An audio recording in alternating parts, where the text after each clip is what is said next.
here is the CoviBot. So we have our dashboard over here. So in this dashboard, it will start from take me to dashboard and giving some instructions about the CoviBot. So I can click on take me to dashboard. So it will give me different commands. So before starting, let's try and execute if the bot is working properly. For that, I need to go into the admin panel. So admin panel is not rooted because it's protected root. It's been hidden. So I'll just type admin over here. So it will open like this: calculate GPU temperature, modus test, activate GPU cleanup, bot test. So GPU cleanup is basically done when all the pins are needed to be released. So we should not do this when running the bot. So I'll calculate the temperature of my CPU. So it will quickly, it gave 39.43 degrees Celsius, which is the temperature of my CPU and optimal temperature. It should not cross beyond 50 degrees. That's the reason why we regularly check this admin panel or temperature. And we'll go to motors test. So in motors test, the motors will be calibrated and tested with front, left, right, back. All the motors will be tested. Next is bot test. So in the bot test, if I click on the bot test, all the lights, all the buzzers that are activated will be tested. So here you can see that all my lights are blinking and buzzer is also working fine. So I can activate the GPU cleanup once I'm leaving. So now let's start with how this interface works. So if I go into the basic route, so this is a starting route. So I can click go to take me to dashboard.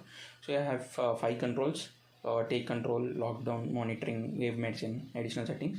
So if you click front button, it will go front like that. So if I click front, like the motors are somewhat distorted, so it's going right, but it's actually going front. If I click on back, it should go back. If I click on stop, it should stop. If I click on right, it should turn right. And if I click on stop, it should stop. And if I click on turn left, it should turn left. And if I click on stop, it will stop. So next is lockdown, which I'll show in the meanwhile.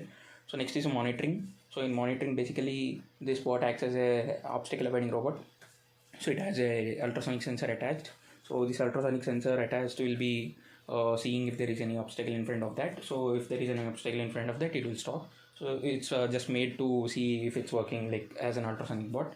So there is some latency in this, in sending and receiving the command, there is a latency of 6 seconds. So it will take a delay slowly. So it will take the command slowly. So I'll just start running, start monitoring. It will move on.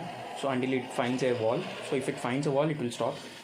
So since there is a delay in around 6 seconds, it will stop slowly. So if I keep my hand in front of that, it should stop after a few seconds. So basically, if like that, it will stop monitoring.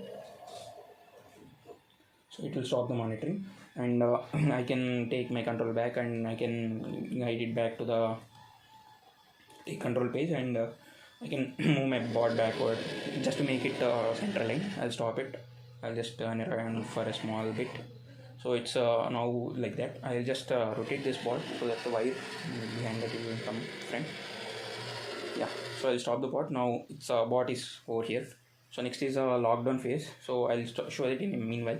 And next is a give medicine. So if I click on give medicine, the medicine status will be open, and here we can see that there is the servo will rotate, thus giving the medicine to the patient.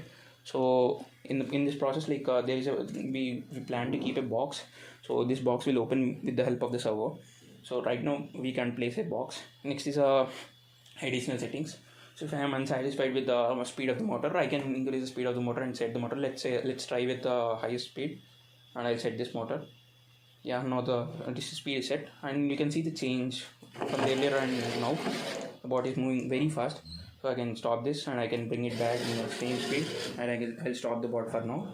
So I'll just go back to the additional settings, and now you can see there are 2 different options, like turn on the lights, turn off the lights, ultrasonic. So I'll now set it back to the basic speed. I'll set it, and I'll just turn the bot to show to the camera that it's working. So I'll turn the bot towards the camera, and here I stopped it, and here you can see the front lights. There are 2 front lights, and I'll turn them using this turn on. So here you can see that the lights are turned on, and these are blue lights, and I can turn off the lights using off button as well. So you can see here off status. And next is a kill bacteria. We placed the 2 LEDs for now. Otherwise we could have placed LEDs, ultraviolet rays. So these ultraviolet rays will give me will kill the bacteria. So when I click on these green lights will be on, and when I click off, green lights will off. And next is admin panel I have shown. Next is lockdown phase. So in the lockdown phase, when I activate the lockdown phase, it will find out if there are any people roaming around.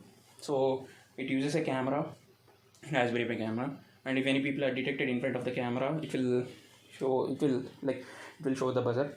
So right now I'm placing my image that is taken from phone. So in order to demonstrate that it's working, so when the person is detected, it will make a noise. So you can see that this bot is working fine.